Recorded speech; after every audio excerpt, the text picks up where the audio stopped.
3, 2, 1. Ladies and gentlemen, it's the Nittany No Huddle Podcast. All right, we are back with another episode of the Nittany No Huddle Podcast. I definitely didn't hit that the way Jordan usually does, but hey, it is what it is. We're here to break things down from Penn State's absolute annihilation of Maryland.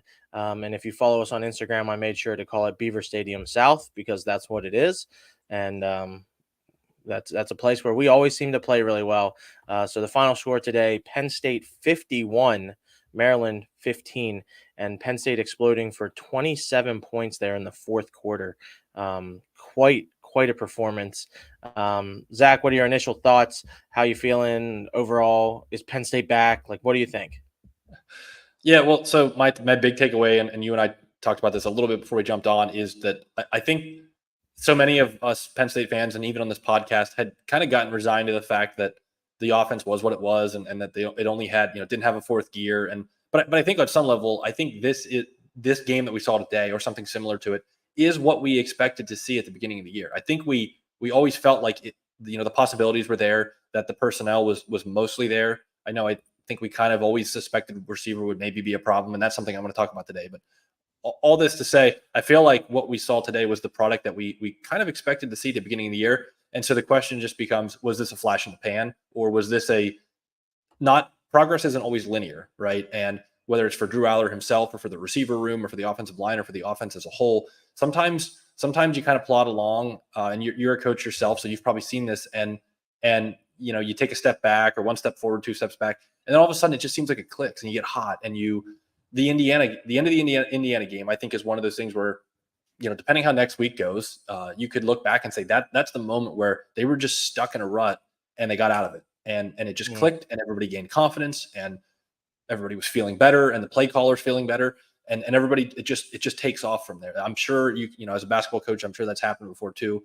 And right. I'm not guaranteeing that that's what we're seeing, and that we won't, return back to struggling offense against Michigan last week. But it's refreshing to know, for everybody involved, for the fans, for the players themselves, for the coaches, the offensive coordinator, that we know it's capable now. So we can't say, hey, we're the offense that we are, and we just don't have that level in us, because we know that they do. And it is Maryland, so I don't want to get too crazy, but that's my big takeaway.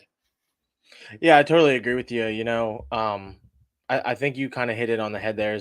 We've been saying, like, where is this offense? Where are the explosive plays? Where is this Drew Aller that was the 5-star recruit by the time his senior year came around? And I think that whenever he made that throw against Indiana, I don't know if it gave him enough confidence to say, you know what, I can take some shots and it's okay. Or if Yurcich finally decided, you know what, we can stretch it out a little and see what we can do. I felt like today was the best play calling we've had all season, other than maybe the Iowa game. I feel like that offense, obviously the conditions were weird in that game, different conditions than today, but I think that was a really well called game. But I think offensively, we played our best offensive game today, and I think a lot of it has to come down to play callings. We had little wrinkles that we haven't done lately. I mean, we have the bow package that we've been calling for. I know you probably have plenty of comments on that, but still, to get him involved at all, I think is a sign of progress that I fully did not expect to happen today. I didn't expect it all season, let alone at Maryland. So I think that's a sign of things to go. I think Dante Cephas decided to finally start playing, and Aller decided to look his direction. We had more crossing patterns. We had more deep routes. Our offensive line played really effectively today. And I want to sit here and say, like you just said, it's Maryland. I don't want to get too hype, but I feel like Maryland has shown glimpses this year of being pretty good. Obviously, you look at that first half of Ohio State. I mean, they kind of did the same thing against Rutgers today. And again, the pollsters are just going to see that Ohio State won by 20 points or whatever it ended up being, 18, or I don't remember. But that was a dogfight for Ohio State today. And the Maryland game was very similar. A pick six kind of changed that momentum too, just like today, for Ohio State against Rutgers. So I want to say that it is just Maryland being bad. But I think our offense did so many good things today that it gives me some hope that I think we have, as the way you put it, we're out of this rut.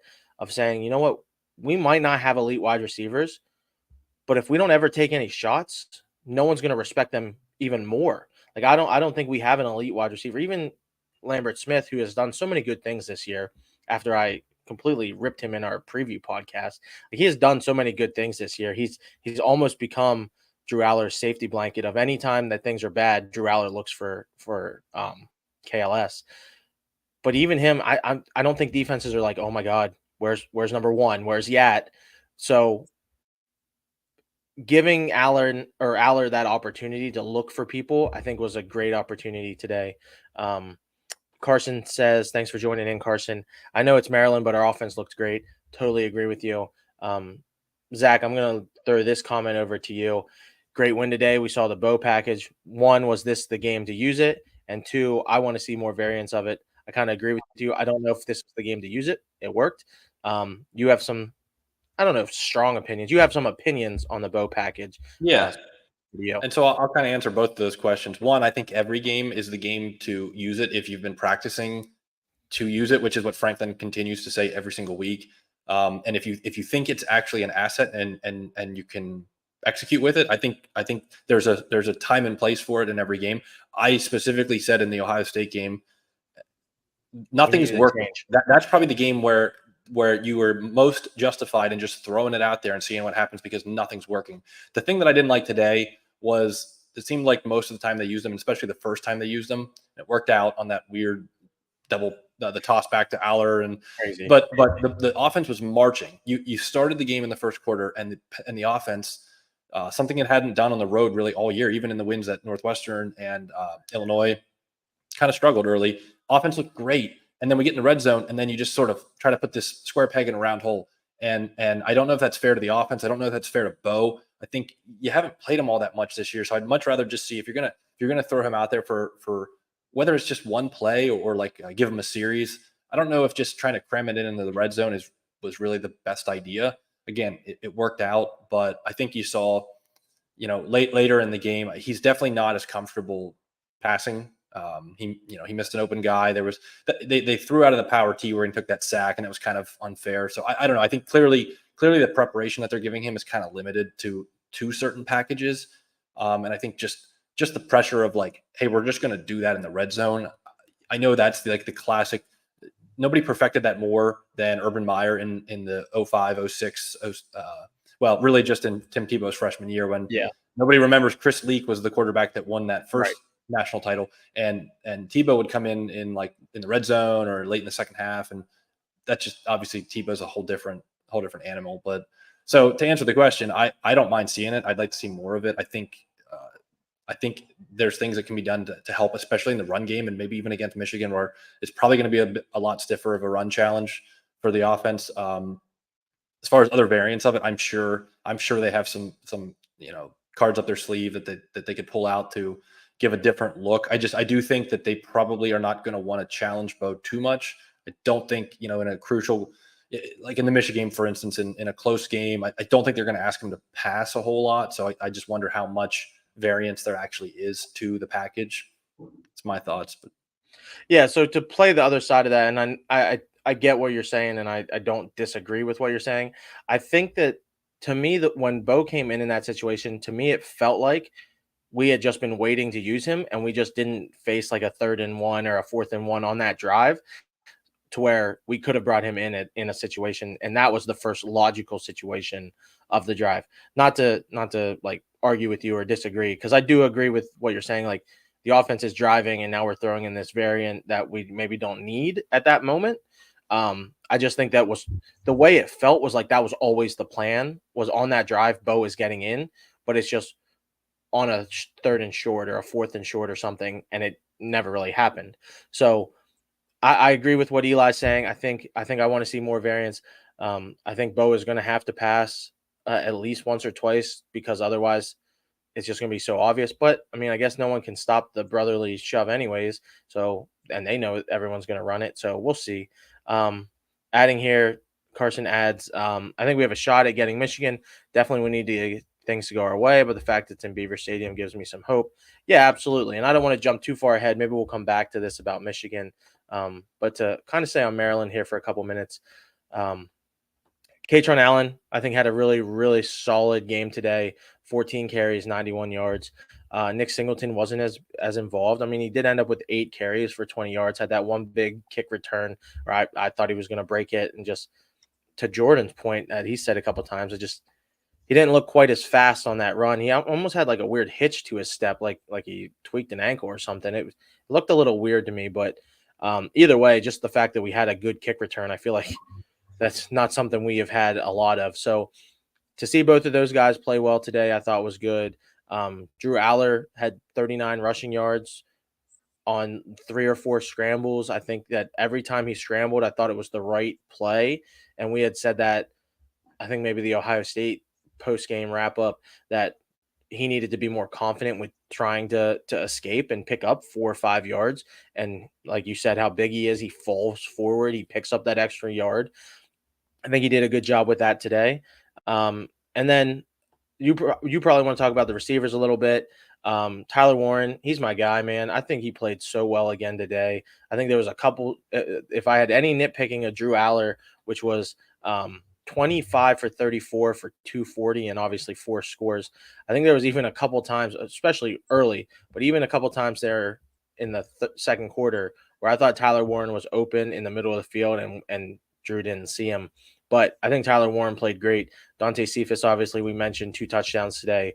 I mean, that first touchdown was pretty unbelievable catch. I did not expect that. So everyone kind of got involved today. How are you feeling about the offense and Katron and all these guys?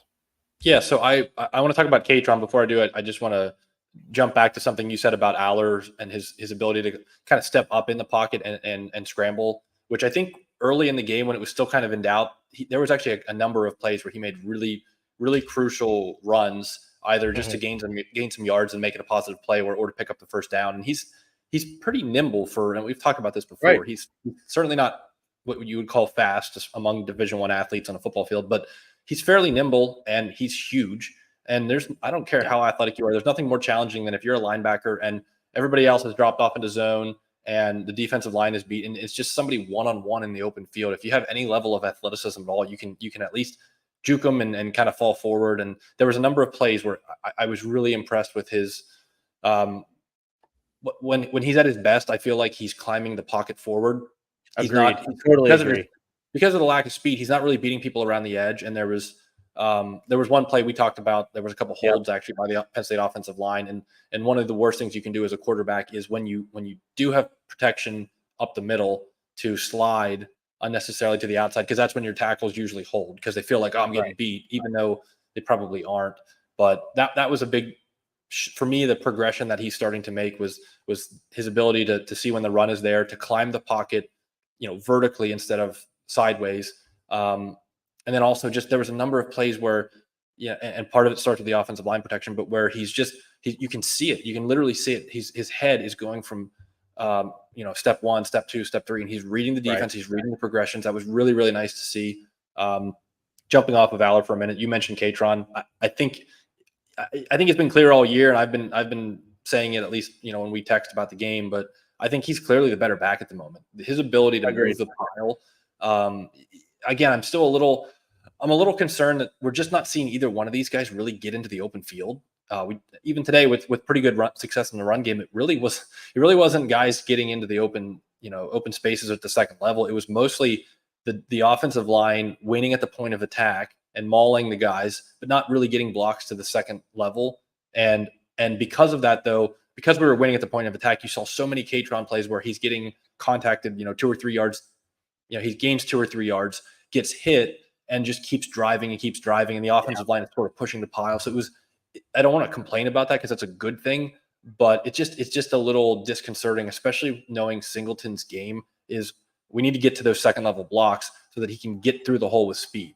Because I think Singleton has largely done a good job this year at picking up 2 and 3 yards on plays that don't really have a lot going. That was his weakness last year. I think he was too eager to bounce it outside or to try to find the easy hole instead of just run the ball where the play was designed to be run and pick up 2 or 3 yards. I think he's done a pretty good job of that this year. We're just not getting him in space, and I don't see that changing. I think part of that might be the size of our offensive line. These guys are just massive, and so that might be showing itself in terms of our ability to sort of win at the point of attack, but we're not. We don't have, if you ever watch like Jason Kelsey at the NFL level, guys that are just super, super nimble for 300 yards or 300 pounders, and they're getting out there and blocking linebackers and safeties. And so, but anyway, all that to say, it felt like, although the passing game was really, really on and really effective, that if we needed to lean on the run game today, we would have been able to. And then my last point, you mentioned the receivers, and the receivers generally. I thought Tyler Warren also had a really good game. The touchdown catch he made in the end zone was really nice. He did actually drop. He arguably could have had 2 more touchdowns. The one, Aller dropped it in the bucket in the back of the end zone. He did catch it. He did end up catching it, which was yes, he did. And the defender impacted the play. It wasn't an easy play, but I'm sure if you asked Tyler, he would say, "I got to catch that." Right. And then he had one late with Bo. Bo kind of threw it behind him a little bit, but if he catches that, he's arguably getting into the end zone. But he, generally speaking, when you put it in his vicinity, he catches it, and he's just really reliable. And we've talked before about, I like both of the tight ends, but I feel like of the two, Warren is just better at getting open, I think, against man coverage. He's a little bit shiftier. Theo is great in sort of straight line running, where you put like a linebacker on him and you run him up the seam. His speed and size combo is great, but it's not very shifty. But the big thing for me, maybe the biggest takeaway this whole game, is it looks like we found another receiver to pair with Lambert Smith. And this is my earlier point about sometimes progress isn't linear. And Cephas has, he's been up and down this year, but I feel like there hasn't been games where the staff has clearly said, like, hey, we want this guy to be a part of the game plan. We want to find out about this guy. And today it kind of seemed like, and it might just be because Harrison Wallace is hurt, but it finally felt like they said Dante Cephas has to be the guy. Let's go to him early and often. Let's make him the guy. And he delivered. I mean, the over the shoulder catch that he made for the first touchdown was really, really good. He had a number of really nice blocks too when they ran like the outside screen to the receivers. Just had a really good game. That maybe was the biggest takeaway for me, is we might have found something there. Yeah, and to Carson's point here, could our run game not being what we all thought it might be this year contributed to the wide receiver play and passing game? I think that's absolutely part of it. I mean, you look at some of the film and guys are putting 7 guys in the box and playing man coverage over the top, playing cover 0, because they haven't been afraid and we haven't been forcing the issue downfield. Obviously, we keep bringing up Corey Geiger's question, but I think that the fact that we threw the ball deep last week a couple times, and this week we were confident in throwing the ball more than 3 yards down the field, has to give us some opportunities in the running game too. So I think I would agree with Carson's statement, is that our run game hasn't been spectacular. It's been very serviceable, very solid. It does what it needs to do, but it hasn't been as explosive or as powerful as I think that we thought it would be. And obviously, I think that does contribute to the wide receiver game. So, Zach, I'll throw this one up to you. Have you heard anything about Trey? It'd be nice to have him for next week. I haven't heard anything.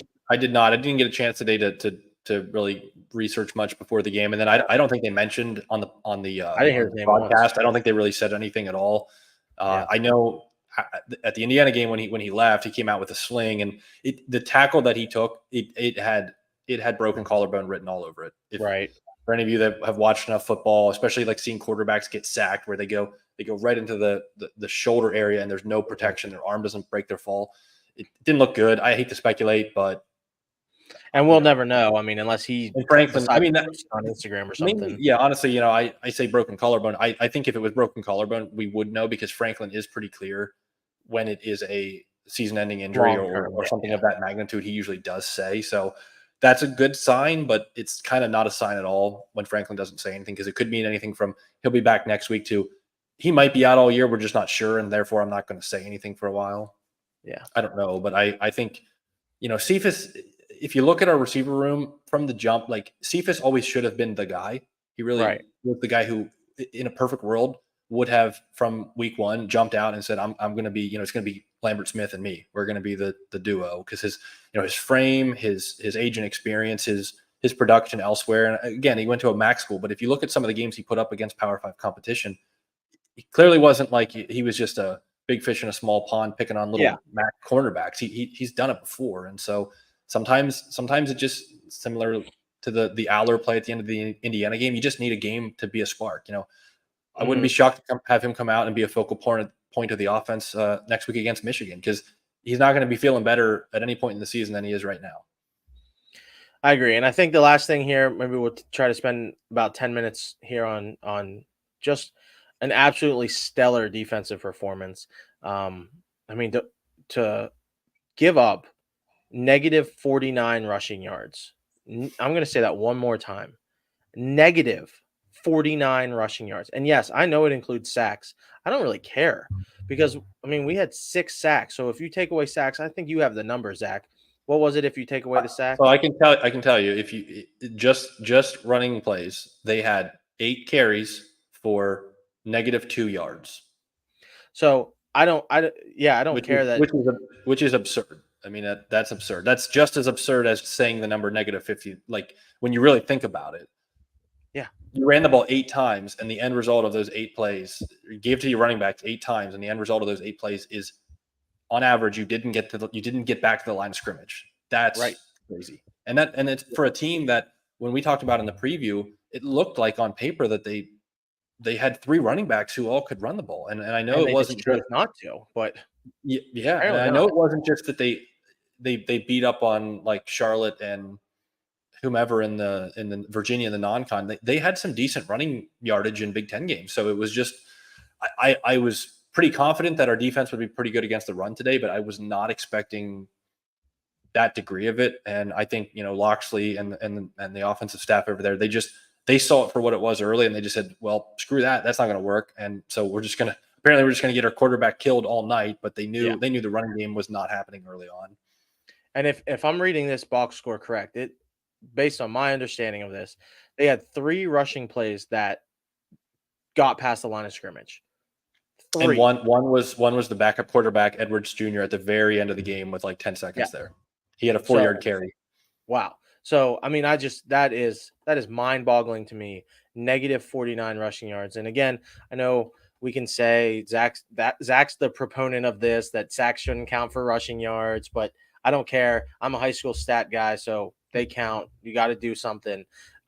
Negative 49 rushing yards. I think They count. I Abdul. mean, my belief. I didn't mean to catch you up, but my No, takeaway is they should come off of passing yards okay. because the pass defense as a whole, the pass rush and the coverage guys, when a good pass play happens, they all suffer and somebody gets credited with passing yards.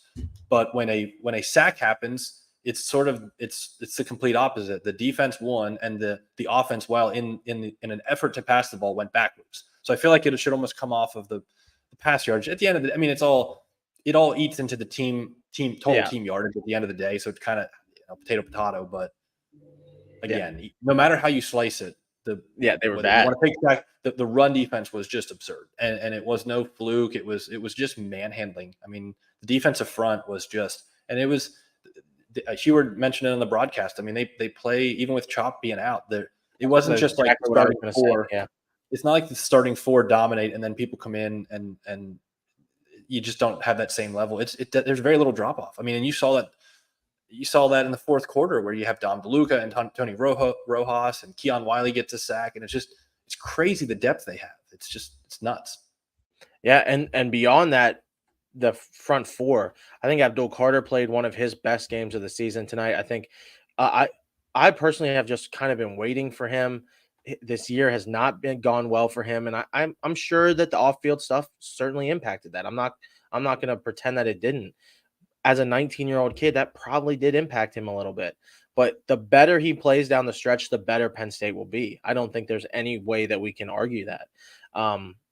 Curtis Jacobs played really well. Dom DeLuca, I mean, he can play. I know he's not like unbelievable, but he can play. He does so many good things. I feel like he's always in the right spot. And if he was just like a hair more athletic, he would probably like get 15 tackles a game because he's just always in the right vicinity of where he's supposed to be. I think our linebackers played really, really well today too. I think this was a great game for DeLuca too because of the way Maryland wanted to play. He's not your traditional like 3 down outside linebacker. He's kind of like a Yeah. hybrid safety. I actually think I remember talking about it one time that I think PFF graded him as a safety or something. But Yes, but that does just sound right. the way Maryland was playing, it really lended itself to having more like safety hybrid type guys on the field. But it's just absurd. And part of the problem is like, and we look at snap counts usually in the next video. because we don't have them at the moment. But Yeah. you got guys that are like Keaton Ellis is barely playing anymore because the Jalen Reed, KJ Winston combo has just taken over, and Zakee Wheatley has really Wheatley and Keaton Ellis barely played against Indiana. I'll be interested to see what the snap count were this week, and you just have depth that's just it's just crazy to think about, and it pays off, and you see it pay off, and that's why one of the reasons why you see the absurd stat that is Penn State hasn't given up a point in the third quarter this year, because they go for a few reasons. I think that's a sign of a great defensive staff that they get in the locker room at halftime and they assess what's been going on and they make a game plan and they adjust and they come out and nobody scores. And I think the other part of that is that they play so many guys on defense that they come out and they're totally fresh, and the other team's quarterback has been beat up and the receivers have been beat up and the offensive line has been beat up. It's just, to my mind, it's not a fluke that the quarter that nobody has scored against them is the third quarter. I don't think that's just like some random thing. I think there's reasons behind that. I'd agree with that. And I guess to kind of wrap this all up, I think we probably should say something about Tualia. I think you summed it up best in our group chat, is that I don't know if any player in college football that can simultaneously look as good and as bad as Tualia does. There were passes today where I'm like, yep, that guy's an NFL quarterback. No doubt in my mind. He's going to play in the NFL. And then there's other plays where I'm like, what are you doing? Like, how are you this bad? And obviously his offensive line was terrible today. We can't deny that. And Penn State's rush was that good. But I think this was a really good game for Penn State to see a quarterback of Tualia's aptitude, I guess would be the word I would use, of someone who can certainly do really good things. And for them to play this well, I mean, he still completed 29 of 39 for 286, but I think that Penn State played really well overall, even in the secondary, despite passing it that many times. So I don't know. He was 17 of 17 to start. That was absurd. Right. And you're right. I mean, there was a throw down the right sideline that he dropped in the bucket on Kalen King that was just ridiculous. There was a throw early, deep. He took a deep shot across the middle that was really, really good, going right to the receiver, was going right to left.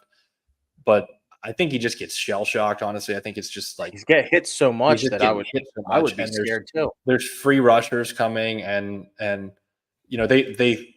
think they throw screen passes more than just about anybody in the league, probably. Right. And they tried that, and I think one of the things, they had some success with that early, but I think the staff adjusted and they started jamming the receivers and getting people up in the line of scrimmage, and Penn State started doing a good job taking that stuff away.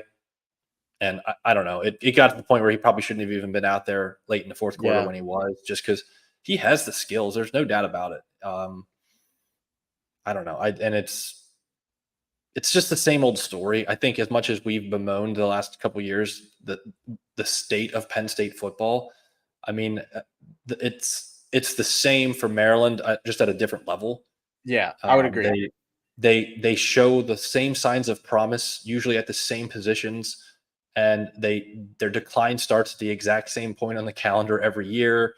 And I don't know what the answer is. And they've gone through now really 3 coaches since they've joined the Big Ten, and it's basically, it looks the same. And I don't know what the answer is. I think nobody's probably happier than the Big Ten scrapping. Nobody's happier about the Big Ten scrapping divisions than Maryland, because now your road to success doesn't mean you have to beat Penn State or Ohio State or Michigan every year. 2 of them at least. Yeah, I mean, and you have to beat at least 2 of them to be really successful. Even be in the mix, and obviously there's some good teams coming into the Big Ten, but some years it's just going to be a year by year thing. But there's going to be some years where they have a schedule that doesn't have Penn State and Michigan and Ohio State, and then also a USC or an Oregon So I mean, I think a lot of Michigan State, Indiana, Rutgers could say the same thing. We'll talk about it next week, I'm sure. But don't sleep on Rutgers, man. That's a team where, contrast it with Maryland, where you look at Maryland and they have the talent, or they have talent at certain positions, and they have skill, and they have promise that's shown at certain points in the season. Rutgers under Shiano right now, they know who they are. It's not flashy, but man, in November, conviction and belief goes a long way. And that Rutgers team was a team that had conviction today. They believed they were going to be in that game. And Maryland maybe had like some conviction and belief early on, but it was clear once it started to go bad, it just They don't have the horses at the line of scrimmage. The quarterback clearly is just like broken sort of mentally once things start to go bad. And defensively, they didn't really. I mean, look at all those Allen runs where they were just moving the pile. They didn't want to tackle. They didn't want to be tough. But I don't want to rag on them too much. And to your point about Maryland, their Big Ten schedule next year is Michigan State at home, at Indiana, Northwestern at home, and then October 19th is probably where things are going to fall apart because like that's the time of the year. They play USC at home, then at Minnesota, then an off week at Oregon, Rutgers, Iowa, and at Penn State. So again, you look at that schedule and you say they could legitimately go 9-3 or 10-2, depending on how things shake out. But no Michigan and Ohio State. Did I hear no Michigan nor Ohio State? That's correct. So now no they were or Ohio State. Yeah, and now they replace them with USC and Oregon, but at least that's something different. And I mean, I would take USC every day of the week and twice on Sundays over Michigan or USC or Michigan or Ohio State at the moment. But, right. I mean, the biggest problem for me with Maryland is like, if I was a Maryland fan, I would be fine with the idea. Not fine. I would just accept the idea that we're never going to beat Michigan and Ohio State, and we're very, very rarely going to beat Penn State. But we can still have good seasons, and we can't lose to Illinois. We can't lose to a broken Illinois team at home, and we can't go out to Northwestern with the train wreck that they should have been this year and lose to North. So like this season didn't have to turn the way that it turned. Right. And the saddest thing of all is that it turned really after the Ohio State game, and that's the game they were in. They should have been comfortably in the lead at halftime of that Ohio State game, and they weren't.